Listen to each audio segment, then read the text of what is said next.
Pedagogía y arquitectura en las escuelas primarias argentinas es un texto de Verónica Toranzo de la Universidad Católica de la Santísima Concepción, publicado en el año 2008. Introducción.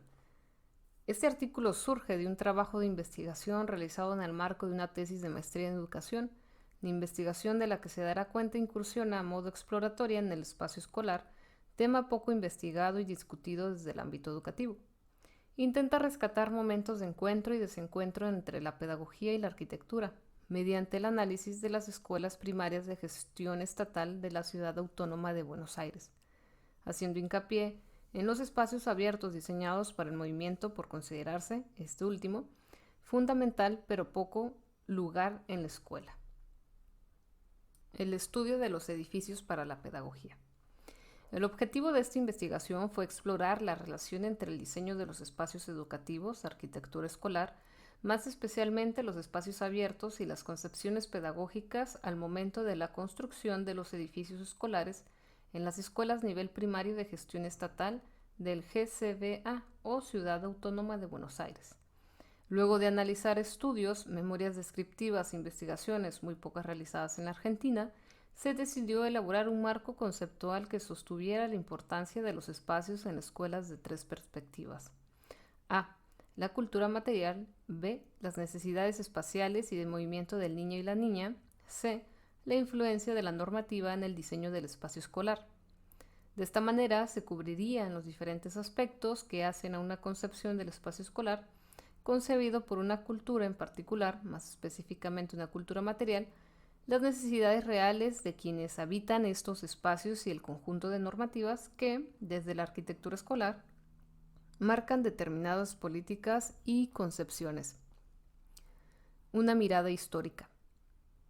En esta búsqueda fue necesario y fundamental detenerse en el recorrido histórico, en mirar hacia atrás para comprender el diseño de los espacios, la escuela en general, antes de ver los espacios abiertos en función de las concepciones pedagógicas manifestadas en las diferentes épocas, el modelo de sociedad, de escuela, de educación, así como también detectar aquellos personajes claves en la formación y en las decisiones de la política educativa, cómo enseñar y qué tipo de escuelas construir. Se comenzó en primer lugar con un breve recorrido por la evolución de los espacios educativos desde la antigüedad, en términos del arquitecto Miguel Canguiano, el hábitat escolar, para luego centrarse en los espacios abiertos, en proyectos de espacios diferentes, en donde se priorizaba la educación al aire libre, en contacto con la naturaleza y la luz, realizados a partir del siglo XX en Suiza, Holanda, Francia, Alemania, Dinamarca, Estados Unidos, Inglaterra e Italia.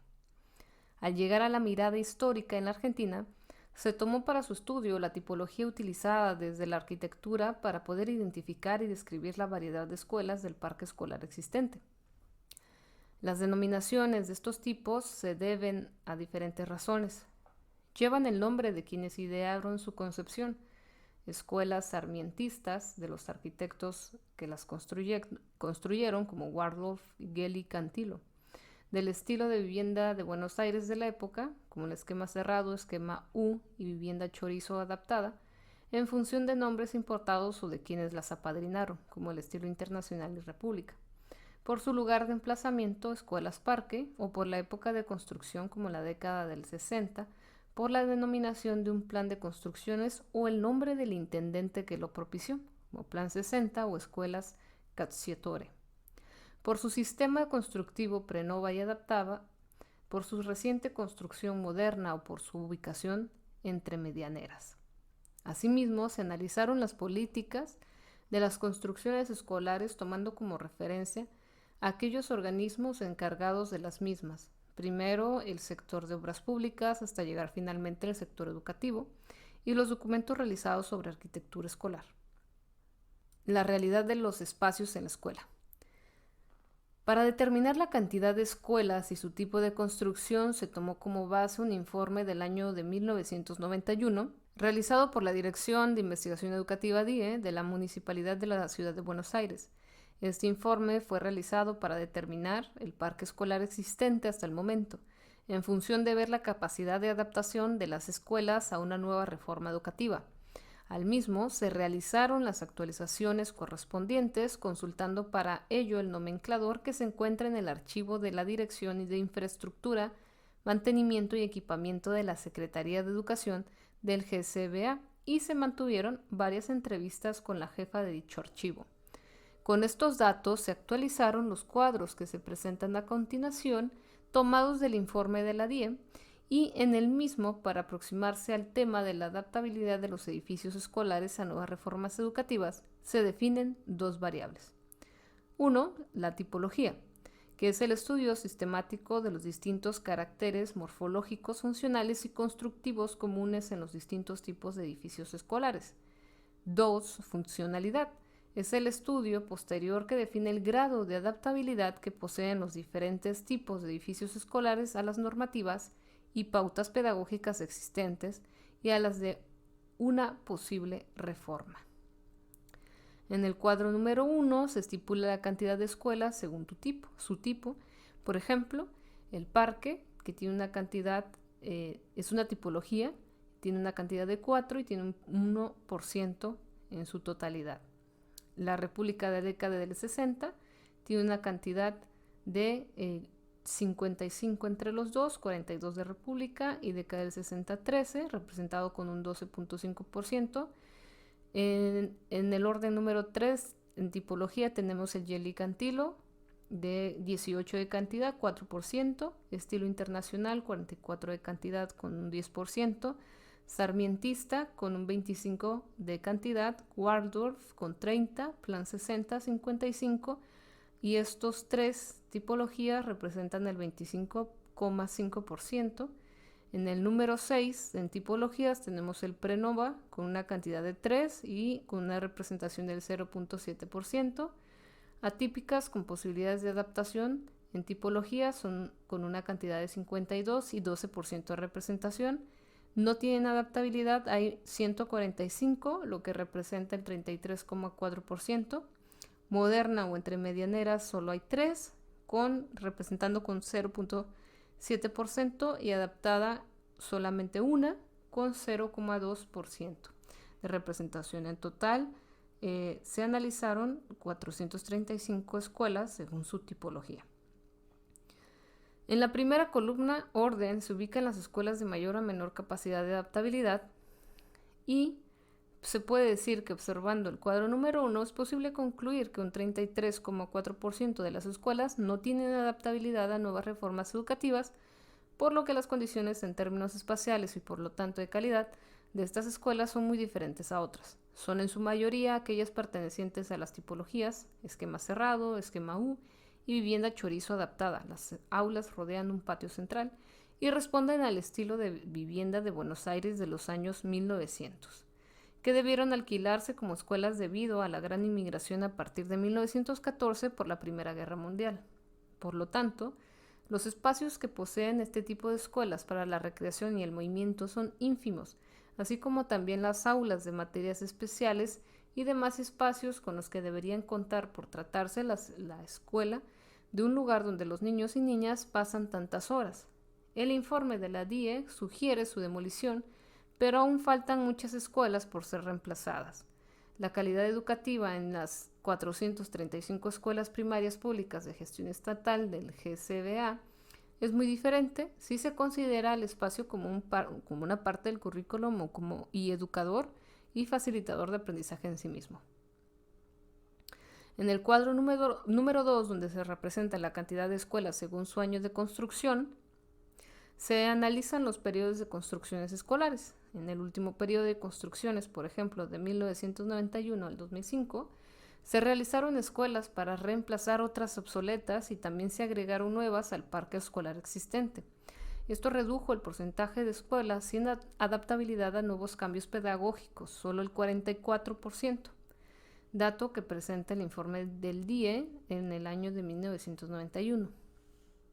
Estas 14 nuevas construcciones responden a tipologías utilizadas en periodos bastante posteriores. Solo 3 escuelas presentan características diferentes de construcción, ya que son escuelas en edificio, tipología moderna, lo que no garantiza un avance en las construcciones escolares, sino solo una variedad constructiva que responde sobre todo a la falta de política de terreno en la ciudad de Buenos Aires y a la necesidad de solucionar de alguna manera la demanda de la matrícula escolar. Estas escuelas poseen ascensores para trasladarse internamente, ya que cuentan con varios pisos. El parque escolar de la Ciudad Autónoma de Buenos Aires es considerablemente antiguo. La mayor cantidad de edificios se construyó entre 1921 y 1950, esto es 243 escuelas que representan el 54% de la totalidad. El 70% de los edificios supera los 50 años de antigüedad, vida útil de un edificio, lo que exige un alto costo de mantenimiento. Pedagogía y arquitectura, un diálogo pendiente. Cita. La arquitectura no solo involucra actividades sociales, sino que también sirve para perpetuarlas, para garantizar la continuidad de un modelo. Está condicionada y es condicionante a la vez, puede ser transformada y transformadora. Fin de cita. Encontrar relaciones entre el espacio, currículum, arquitectura, pedagogía y espacio abierto, movimiento, fue una tarea de búsqueda a través de la historia y la política de los espacios escolares. Tomando como disparadores del análisis las hipótesis planteadas en la investigación, se describen a continuación los resultados de la misma. El espacio no es considerado como parte del currículum en la organización escolar. El espacio forma parte de un currículum silencioso y oculto de la escuela, currículum fuertemente ocupado por las diferentes disciplinas y áreas de aprendizaje. El espacio es visible y como tal difícilmente cuestionable. Se enseña dentro de él y no con él, siendo solo un contenedor de la educación.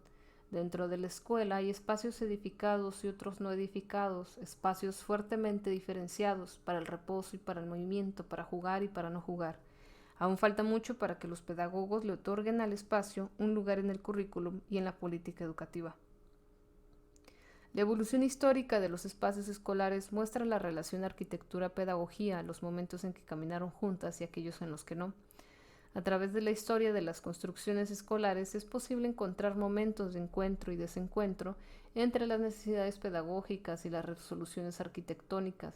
Mediante el seguimiento de la evolución histórica de las dimensiones de los espacios escolares, es posible observar sus modificaciones en el tiempo y observar cómo algunos espacios ganan terreno sobre otros, espacios cerrados contra espacios abiertos. En la primera época de la construcción masiva de las escuelas, en 1880, que fuera impulsada por Domingo F. Sarmiento, ambas disciplinas se dirigen hacia un mismo y claro objetivo: constituir la identidad nacional. Grandes y lujosas escuelas constituyeron una imagen propia de la institución responsable de la educación de los ciudadanos. En cuanto a los espacios abiertos, los patios no tienen espacio suficiente, 1 metro cuadrado por alumno, y las escuelas poseen condiciones precarias de higiene, falta de patio, luz, aire suficientes. En el año 1899, el CNE lanza un plan de edificación escolar en el cual se revaloriza el patio como elemento clave del programa, elevando sus medidas de 2,96 metros cuadrados por alumno. Con la aplicación de los principios higiénicos se comienzan a notar algunas mejoras, sobre todo en relación con la luz y la ventilación. Más adelante, alrededor del año de 1914, se adaptan casas para la labor educativa debido al aumento de la matrícula, provocado por la fuerte inmigración que se acentúa con la Primera Guerra Mundial.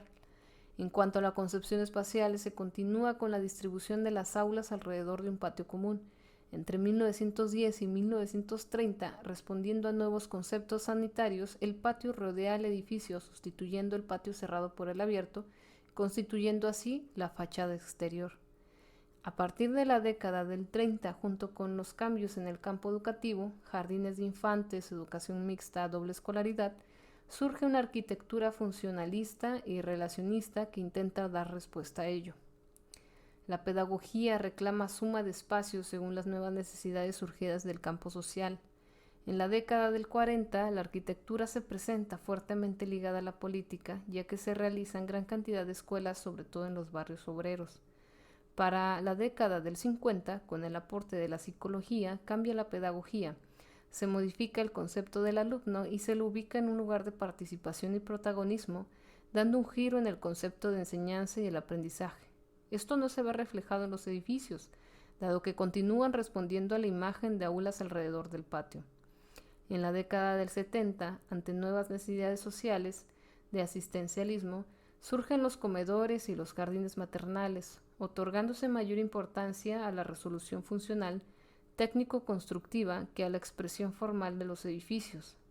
El sistema módulo 67, módulo funcional de 7.20 metros por 7.20 metros, que se implementa en las construcciones escolares, ofrece características de adaptación, flexibilidad y cambio frente a las diferentes propuestas pedagógicas. Para estos años, el Consejo Nacional de Educación, CNE, interesado en el tema de la arquitectura escolar, elabora en conjunto con UNESCO y el CONESCAL un Plan Nacional de Construcciones Escolares para la Educación Primaria en el que participan educadores y arquitectos. La etapa de diagnóstico de este trabajo estudia la situación de los edificios escolares y encuentra que la actividad pedagógica se encontraba compartimentada e inflexible a los cambios. En este plan y para esta época, la arquitectura y la pedagogía trabajan juntas. Es una época de mucho debate. Se realizan mesas redondas, jornadas y congresos sobre arquitectura escolar, impulsados por el arquitecto Jorge Frías y la Sociedad Central de Arquitectos. A fines de la década del 60, principio de los 70, comienzan a generarse un gran interés por la arquitectura escolar a nivel mundial, fomentándose el desarrollo de la investigación en el tema. En el año 1970 y 1972, respectivamente, la Dirección Nacional de Arquitectura Escolar, DINAE, redacta las políticas de las construcciones escolares y el Código Rector de Arquitectura Escolar. El código reglamenta las dimensiones de los espacios, recomendando en las áreas de recreación 2 metros cuadrados por alumno en el caso de los patios abiertos y 1 metro cuadrado por alumno en los espacios cubiertos. La medida del aula común será de 1.35 metros cuadrados por alumno. 25 años después, esta normativa se actualiza, aunque muchos conceptos se mantienen igual, y surgen criterios y normativas básicas de arquitectura escolar, en los que se recomienda que la superficie mínima del aula será de 45 metros cuadrados, siendo aconsejable 1,50 metro cuadrado por alumno.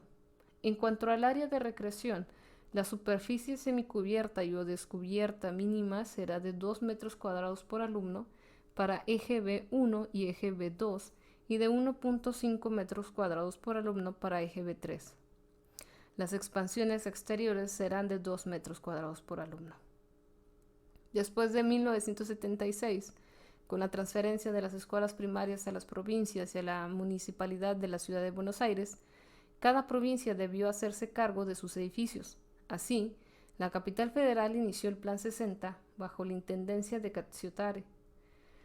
Los estudios de arquitectura convocados por la municipalidad de la ciudad de Buenos Aires debieron planificar y construir 30 escuelas en un año, respondiendo a la consigna del comitente, que fue en un principio diseñar escuelas de tiza y pizarrón, concepción de quietud en relación pedagógica.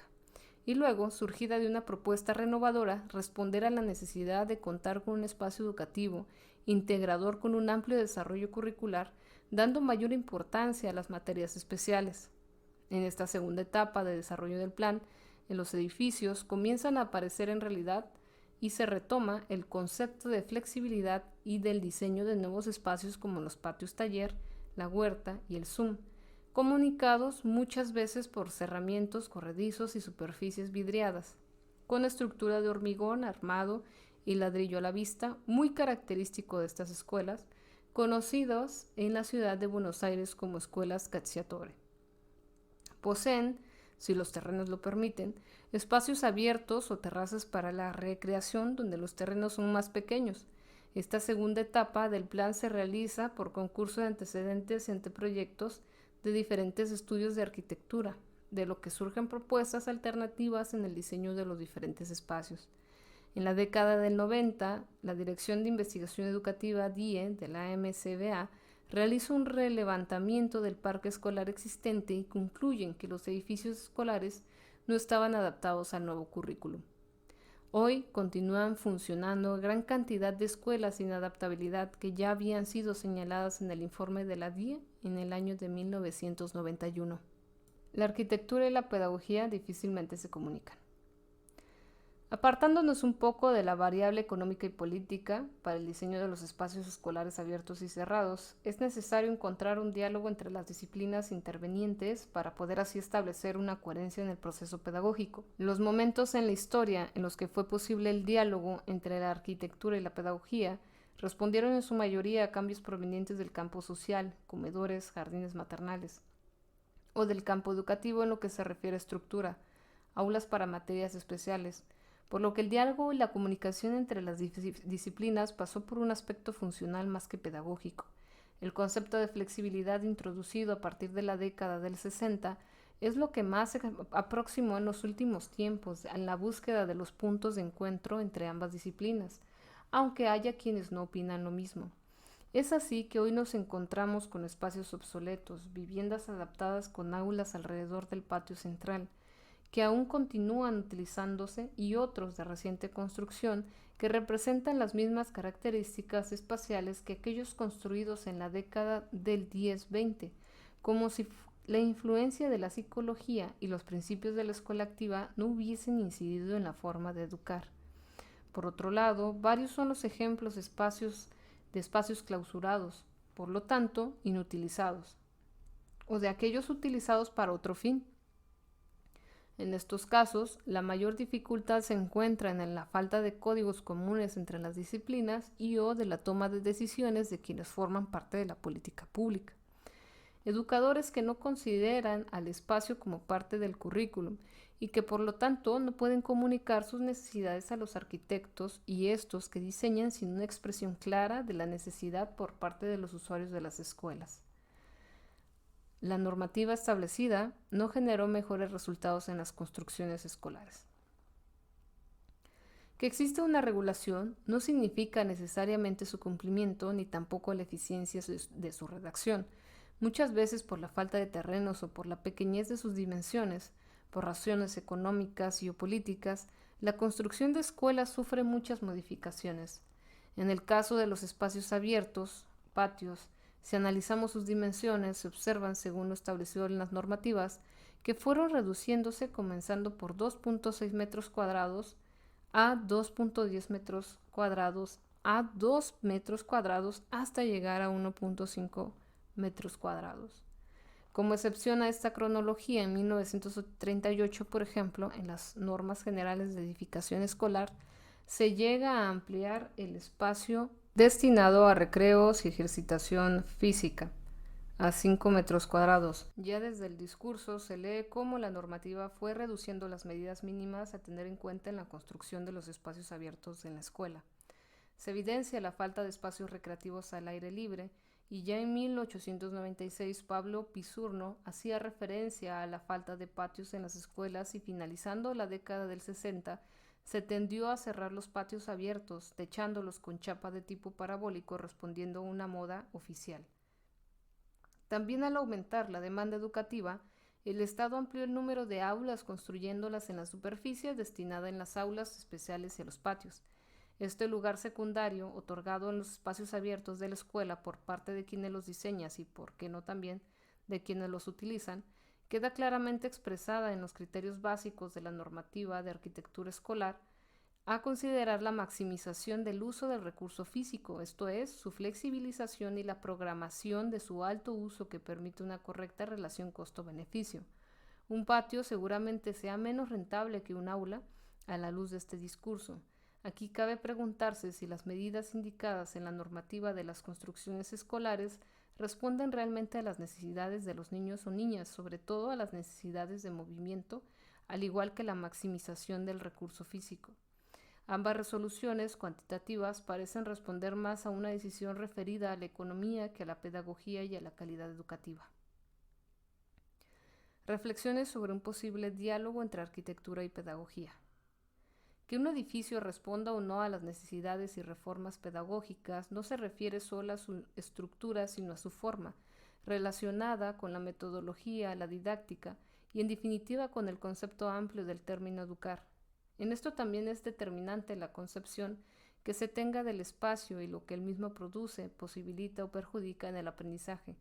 No se trata solo de un cambio de estructura, sino de forma. El análisis es aún más profundo, como reflexiona Eras Montoya.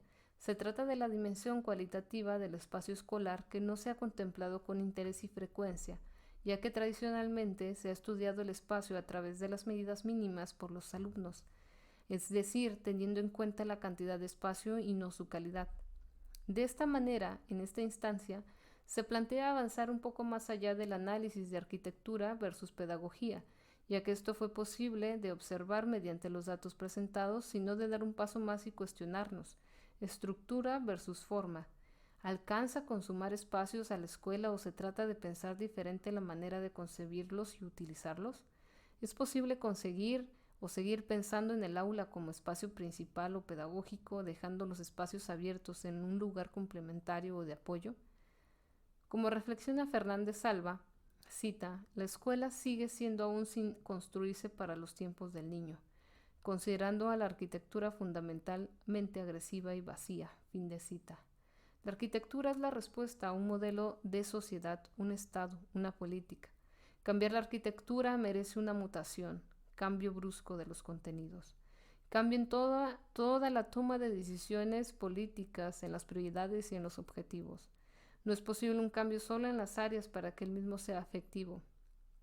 Se trata de concebir al espacio escuela como educador en sí mismo, generando espacios que inviten al movimiento, a la libertad y no a la quietud y el encierro. Espacios diseñados siguiendo una concepción definida de la educación y no diseñados por repetición como si los espacios del pasado fueran apropiados para el presente, como si el concepto de educación no se hubiese modificado y enriquecido. Como se mencionó en la introducción, no se trata de diseñar edificios nuevos en escuelas viejas. De esta manera, como dicen Cabanelas y Eslava, cita, se necesita que la arquitectura nazca desde una forma de pensamiento pedagógico y la pedagogía tenga en cuenta la experiencia vital del espacio arquitectónico. Fin de cita. A su vez, junto con ella, los demás autores del libro Territorios de la Infancia. Diálogos entre arquitectura y pedagogía se preguntan, cita, cómo proyectar escenarios, cómo proyectar espacios desde la arquitectura y situaciones desde la pedagogía, aceptando como un reto un compromiso propositivo de transformación de la realidad que deseamos asumir. Fin de cita. Este artículo, resultado de una investigación, agrega esta pregunta. ¿Será posible que ambas disciplinas se encuentren? ¿Ambas sabrán hacia dónde se dirigen? ¿Podrán dialogar los objetivos pedagógicos y los políticos para acordar con una forma de diseñar los espacios que realmente contribuya al aprendizaje y al desarrollo de los niños y las niñas? Varias son las preguntas, algunas las respuestas. Este artículo solo pretende acercar una realidad poco explorada y que mucho tiene que hacer y mejorar, sobre todo si el espacio comienza a ser considerado como parte del currículum en la escuela. Recuerda que la fuente de información se encuentra en la caja de descripción y gracias por escuchar.